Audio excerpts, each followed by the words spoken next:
Hello students, welcome to science park. आज हमारा new topic है respiration and breathing from class 10।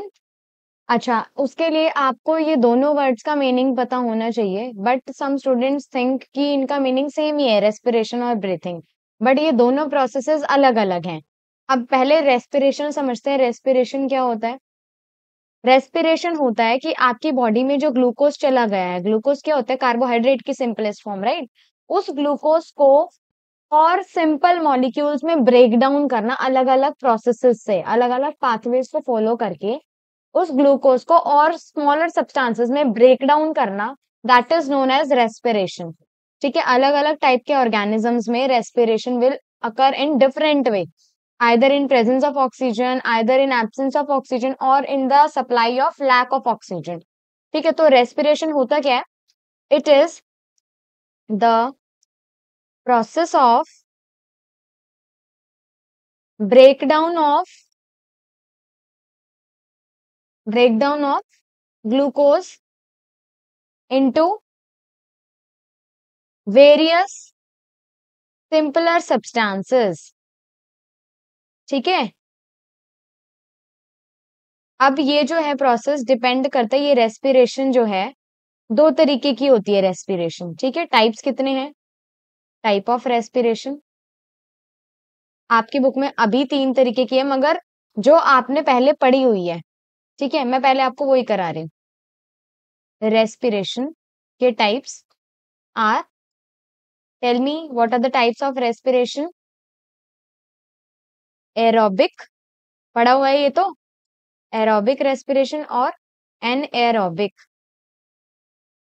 ठीक है, इसके अलावा एक और ऐड हो जाएगा आपके में, ठीक है, वो मैं अभी एक्सप्लेन करूंगी। एरोबिक क्या होता है? The process of respiration takes place in the presence of oxygen. ठीक है, जो ऑक्सीजन की प्रेजेंस में होगा तो उस प्रोसेस को कहेंगे हम aerobic respiration. And which occur in the absence of oxygen, the process is known as anaerobic respiration. ठीक है, respiration occur in presence of oxygen, and here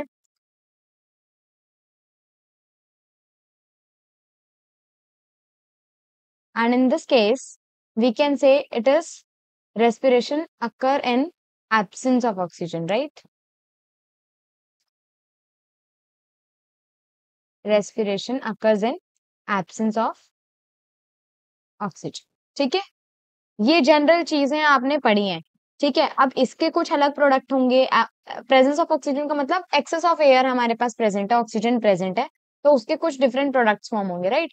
anaerobic के केस में हमारे पास ऑक्सीजन है ही नहीं, एब्सेंट है, ऑक्सीजन है ही नहीं, तो उसमें कुछ different products will be formed. और एक और केस जो अभी आप नया पढ़ोगे इस क्लास में, जो आपको पढ़ना है, मैं अभी पढ़ाऊंगी आपको, in the limited supply of oxygen, और you can say lack of oxygen, oxygen की कमी है, ना तो प्रॉपर है ना ही प्रॉपरली एब्सेंट है। ठीक है, तो वो है लैक ऑफ ऑक्सीजन। तो तीनों केसेस में different different products will be formed. ठीक है, और ये प्रोसेसेस अलग अलग जगह पे होते हैं। ठीक है, तो as you can see the diagram. ठीक है, देखो, फर्स्ट इज आपने क्या करा है, ग्लूकोज को ब्रेक डाउन कराना है, right? We are breaking glucose, understand with this? Yes, glucose के यूनिट को हमें क्या कराना है, ब्रेक डाउन कराना है, और अलग अलग कंडीशन में। पहला है विदाउट ऑक्सीजन, फिर है in the presence of oxygen, and in the lack of oxygen, right? 3 different processes कराने। अच्छा, ये आप सोच रहे होगे ये क्या बना दिया बीच में, पायरुवेट। ग्लूकोज पहले साइटोप्लाज्म में, अब ये सारा का सारा प्रोसेस आप जो ये समझ रहे हो, ये पूरा का पूरा प्रोसेस कहाँ हो रहा है? एक सेल के अंदर। सेल के अंदर यहाँ न्यूक्लियस होता है ना, और यहाँ पर साइटोप्लाज्म होता है। साइटोप्लाज्म के अंदर ये ग्लूकोज से पायरुवेट बन जाएगा, यहाँ पे ग्लूकोज होगा, ग्लूकोज से फटाफट से पायरुवेट बनता जाएगा, राइट? पायरुवेट बनने के बाद फिर 3 कंडीशंस अपनी वो वाली आ जाती है जो मैंने आपको बताई है, या तो in the absence of oxygen, और in the presence of oxygen, या लैक ऑफ ऑक्सीजन। ठीक है, अच्छा, अगर ऑक्सीजन होगी ही नहीं तो ये कहां पर होगा, ये वाला प्रोसेस? यीस्ट में। और क्या प्रोडक्ट बनेंगे? Ethanol, CO2, energy, right? यही वाला प्रोसेस आप यीस्ट वगैरह डाल के फर्मेंटेशन में यूज करते हो, फर्मेंटेशन करके ही तो इथेनॉल बनती है। इथेनॉल क्या होती है हमारी? अल्कोहल। तो यही वाला प्रोसेस है जो फर्मेंटेशन में यूज होता है, जिसमें हम यीस्ट की हेल्प लेते हैं। यीस्ट डालने के बाद ही वो प्रोसेस पॉसिबल है, क्योंकि यीस्ट करा सकता है वो। विदाउट ऑक्सीजन, ठीक है। तो क्या क्या प्रोडक्ट्स बनेंगे without oxygen? Ethanol, CO2 and energy. अच्छा, एनर्जी मैं अभी एट द एंड बताऊंगी, चलो एनर्जी के बारे में, अभी पहले प्रोडक्ट्स के बारे में जान लो। इन दी प्रेजेंस ऑफ ऑक्सीजन पे आ जाओ। अगर ऑक्सीजन प्रेजेंट होगी तो ये वाला प्रोसेस कहाँ होगा? हमारे सेल के माइटोकॉन्ड्रिया में, ठीक है। हमारे सेल के अंदर बहुत सारी ऑर्गेनेलीज होती हैं, पता है हमें, क्लास 9th में पढ़ा हुआ है, राइट। उसमें माइटोकॉन्ड्रिया भी है जो एटीपी जनरेशन, एनर्जी जनरेशन के लिए यूज होता है। तो ऑक्सीजन की प्रेजेंस में हमेशा ये प्रोसेस माइटोकॉन्ड्रिया में होगा, सेल के माइटोकॉन्ड्रिया में। और क्या क्या प्रोडक्ट्स बनेंगे? CO2, water and energy. Clear है? एनर्जी तो हमें मिलेगी ही मिलेगी। ये प्रोसेस रेस्पिरेशन है ही, break down of glucose into the simpler substances and energy. साथ में ना इसमें एनर्जी लिख लो, plus energy to give energy, energy जो हमें चाहिए हमारी बॉडी को, ठीक है, that is coming from the process of respiration, ठीक है। And the third one is lack of oxygen. अगर ऑक्सीजन की कमी है तो ये वाला प्रोसेस कहाँ देखने को मिलता है हमें? हमारे मसल सेल्स में, ठीक है। अब आपने ये चीज नोटिस करी होगी कि जब भी आपने बहुत दिनों से एक्सरसाइज नहीं की है, सडनली यू आर एक्सरसाइजिंग और योगा कर रहे हो आप, ठीक है, तो आपको जिस दिन आपने योगा करी उस दिन तो आपको कोई इफेक्ट नहीं लगेगा, मगर एक दिन छोड़ के अगले दिन आपको ना आपके हाथों में, पैरों में क्रैम्प्स फील होंगे, आपको दर्द होगा, ठीक है। वो क्रैम्प्स किसकी वजह से होता है? क्योंकि लैक ऑफ ऑक्सीजन की वजह से। क्योंकि जब भी आप एक्सरसाइज कर रहे हो तो आपकी बॉडी को ज्यादा ऑक्सीजन चाहिए, बट उस टाइम पे हमारी बॉडी में जितनी ऑक्सीजन होती है वो तो कम होती है जितनी चाहिए होती है उससे। इसलिए ऑक्सीजन की कमी हो जाती है तो हमारे मसल सेल के अंदर लैक्टिक एसिड बन जाता है। क्या बन जाता है? Lactic acid. और यही लैक्टिक एसिड कॉज करता है क्रैम्प्स, हमें क्रैम्प्स होते हैं इसकी वजह से, ठीक है। हमारी मसल्स में, अगर मेरे हैंड्स की मसल में मुझे क्रैम्प आ रहे हैं तो आई सेड कि यहाँ पर लैक्टिक एसिड प्रोड्यूस हुआ है ड्यू टू सम कॉन्ट्रैक्शन या रिलैक्सेशन। मैंने एक्सरसाइज करी होगी तो my hand will be contract और रिलैक्स, राइट। तो lactic acid will be produced and lactic acid will produce, it causes cramps, ठीक है। साथ में देखो, एनर्जी तो तीनों का मेन प्रोडक्ट है ही, एनर्जी तो हमें बनानी ही थी, ये प्रोसेस रेस्पिरेशन का होता ही यही है, ग्लूकोज को ब्रेक करके कुछ अलग अलग डिफरेंट टाइप से, और एनर्जी एट द एंड तीनों में मिलनी है आपको। नाउ ये एनर्जी जो है तीनों केसेस में, ये जो एनर्जी है किस फॉर्म में मिलती है? आपने पहले ही पढ़ा हुआ है, ये एटीपी की फॉर्म में। एटीपी क्या होती है? Energy currency of the cell, cell की एनर्जी करेंसी है, ये एनर्जी प्रोवाइड करती है। तो एटीपी की full form is adenosine, adenosine tri phosphate, ठीक है। This is the full form of ATP and it is known as energy currency of the cell, energy currency of cell. जैसे आपको पैसे देने होते हैं किसी शॉपकीपर को, आप कुछ सामान लेकर आए हो तो आपको क्या करना पड़ेगा? पैसे या तो कॉइन्स की फॉर्म में या फिर नोट्स की फॉर्म में प्रोवाइड करोगे। ऐसे ही ये जो एनर्जी है वो किस फॉर्म में? एटीपी की फॉर्म में हमें प्रोवाइड होगी हमारी बॉडी को, राइट, जिसकी फुल फॉर्म है एडिनोसिन ट्राइफॉस्फेट। इसीलिए कहते हैं इसको energy currency of the cell. हमारे जो रुपीज करेंसी है हमारी, है ना, तो हम क्या करते हैं उसको या तो नोट्स की फॉर्म में या कॉइन्स की फॉर्म में प्रोवाइड करते हैं, राइट। ऐसे ही energy will be provided in the form of ATP, ठीक है। यस, तो रेस्पिरेशन तो यहाँ पर हो गया फिनिश। नाउ द प्रोसेस, मैंने आपको दोनों चीजें लिखवानी थी। रेस्पिरेशन हमने कंप्लीट कर लिया। इसके बाद ब्रीथिंग को जानना भी नीडेड है। ब्रीदिंग क्या होता है? ब्रीदिंग क्या होता है?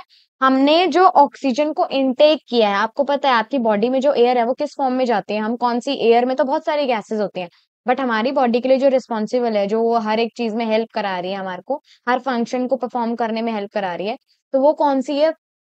यस, ऑक्सीजन, ठीक है। तो हम ऑक्सीजन को लेते हैं and you all know that carbon dioxide को रिलीज करते हैं, राइट। तो ब्रीथिंग क्या है? It is the process, it is the process of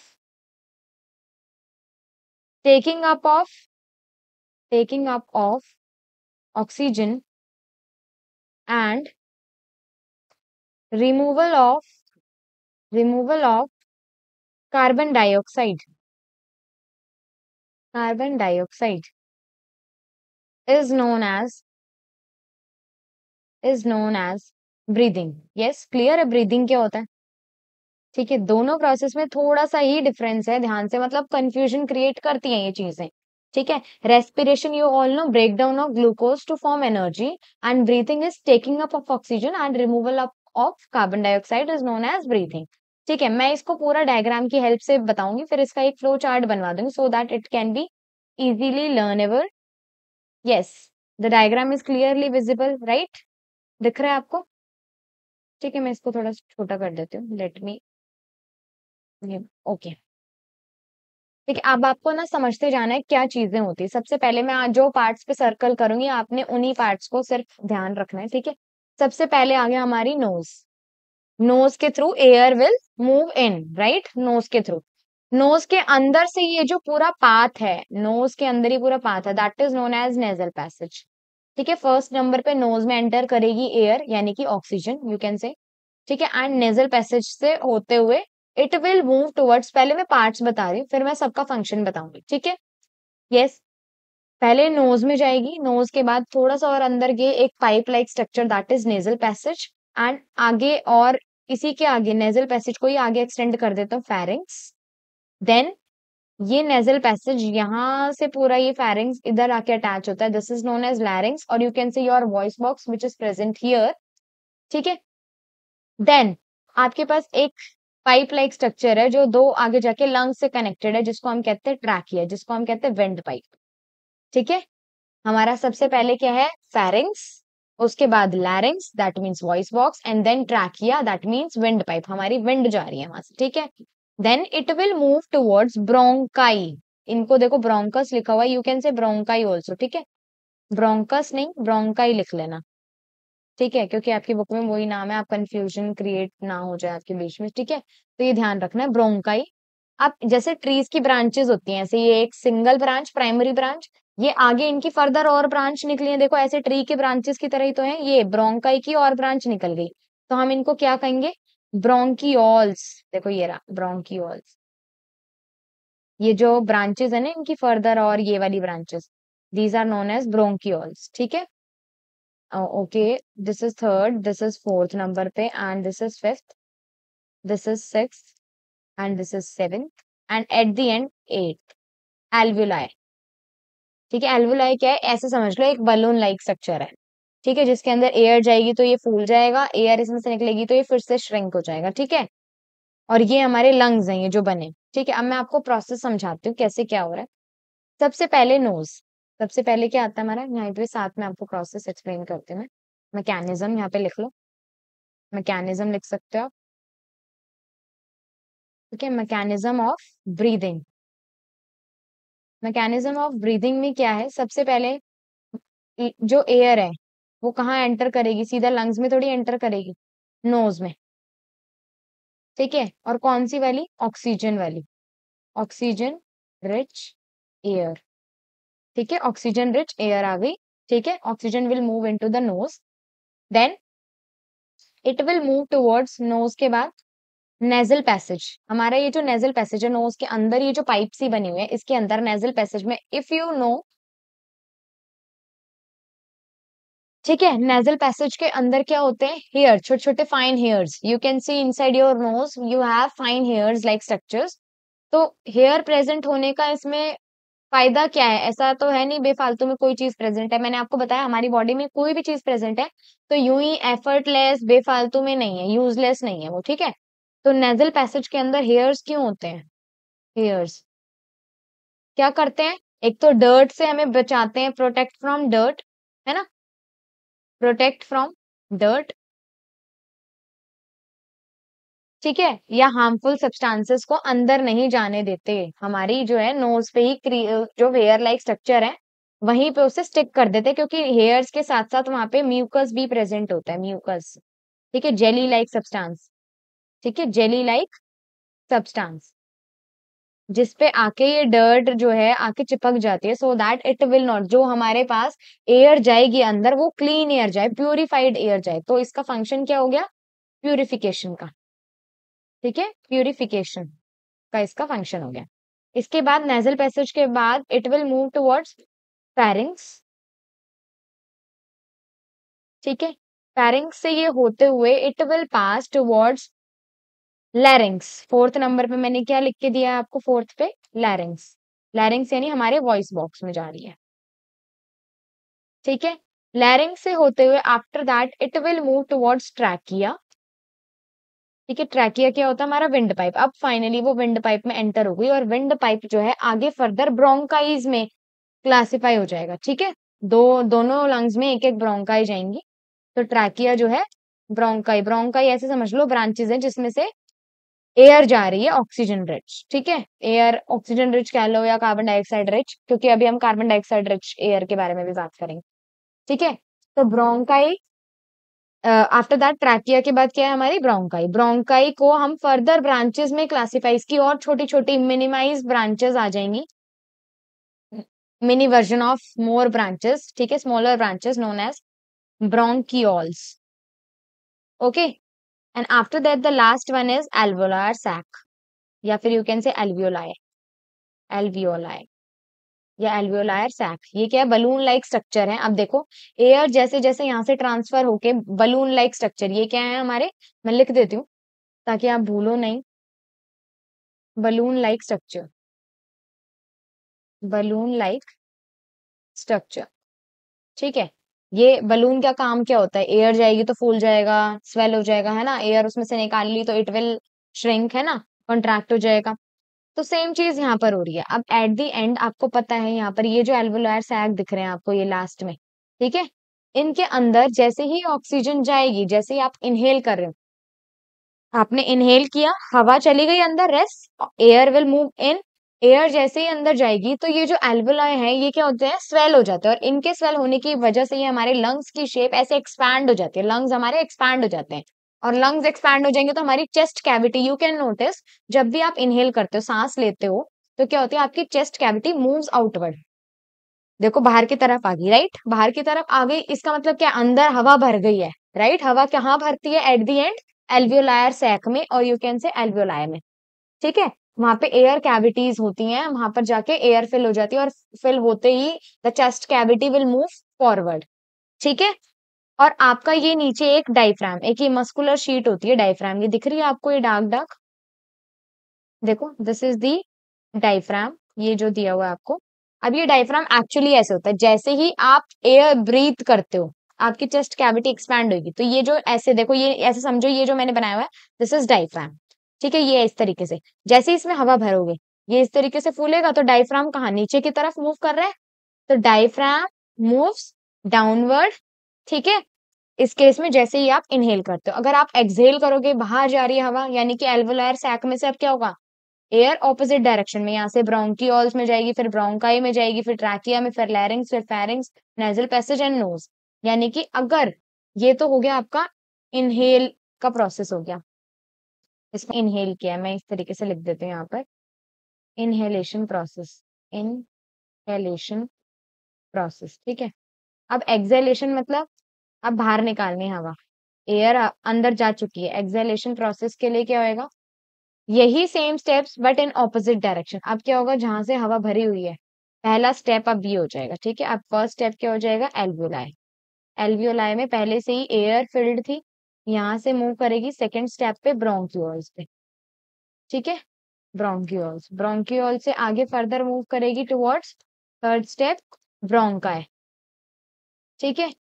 bronchi के बाद it will move where, trachea, ठीक है। फोर्थ स्टेप हमारा क्या हो जाएगा इसके बाद, ट्रैकिया, ट्रैकिया के बाद it will move towards larynx, larynx के बाद it will move towards pharynx, ठीक है। Fifth point and this is six point, and इधर सेवेंथ पॉइंट इज किधर मूव करेगा, सेवेंथ नेजल पैसेज, ठीक है, nasal passage, and last point it will move towards nose, ठीक है। एट्थ है, नोज की तरफ आएगा, तो क्या होएगा, एक्सेल आउट हो जाएगी एयर हमारी नोज से बाहर, ठीक है। This is the process of acceleration, clear है, ठीक है। तो आपको अच्छा इस केस में, जैसे इस केस में मैंने क्या बताया आपको, इनहेलेशन एक्सेलेशन में, ये मेंशन कर लेना यहाँ पर, डायफ्राम, इस केस में डायफ्राम किधर मूव करता है, मूव्स, मूव्स डाउनवर्ड, ठीक है, क्योंकि हवा भर गई, ठीक है। हवा इस तरीके से इसमें फिल होगी, तो ये इस तरीके से डाउनवर्ड डायरेक्शन में मूव कर रहा है, ठीक है, डाउनवर्ड, एंड इधर डायफ्राम विल मूव्स अपवर्ड, इधर डायफ्राम मूव्स अपवर्ड, ठीक है। Now we are talking about chest, chest cavity, chest cavity expand, इस केस में एक्सपैंड हो जाती है, फूल जाती है, राइट, एंड इस केस में क्या हो जाती है, कॉन्ट्रैक्ट, राइट। तो पूरा का पूरा प्रोसेस ये जो है आपको क्लियर होना चाहिए, इनहेलेशन एक्सहेलेशन ब्रीथिंग वाला प्रोसेस, ठीक है। इतना ही आपने पूरा लर्न करना है, ये जो मैंने आपको बना के दिखाया इनहेलेशन और exhalation, you can draw this also, ठीक है। वैसे ये डायग्राम मुश्किल पूछते हैं, ठीक है, ऐसे बनाने के लिए नहीं पूछा जाएगा, और आ भी जाए तो सिर्फ देखो इतनी चीज पता होनी चाहिए कि भाई पहले नोज थी तो कुछ नोज टाइप का बना देना, नेजल पैसेज, फेरिंग्स, लैरिंग्स, ये दिखा के ये दिखा देना, सिर्फ आउटर बॉडी पार्ट बनाने की जरूरत ही नहीं है, ठीक है। तो अगर पेपर में आ जाए, आपने इन्हीं को वर्ड्स में लिख कर आना है, ये जो चीजें मैंने लिखवाई हैं एज इट इज ये बना देना, साथ में you can write one one line for each and everything कि why it is moving, alveoli में क्या हो रहा है, ठीक है, कि कब बलून लाइक स्ट्रक्चर है, कब चेस्ट कैविटी एक्सपैंड होगी, कब कॉन्ट्रैक्ट होगी, ठीक है, इतना कर देना, you will get full marks, ठीक है। तो आई होप आपको ये दोनों वर्ड्स में मीनिंग क्लियर हुआ होगा कि रेस्पिरेशन और ब्रीथिंग हैव ह्यूज डिफरेंस, ठीक है। And I hope so class आपको पसंद आई होगी। For more such videos, like, comment, share, and subscribe our YouTube channel.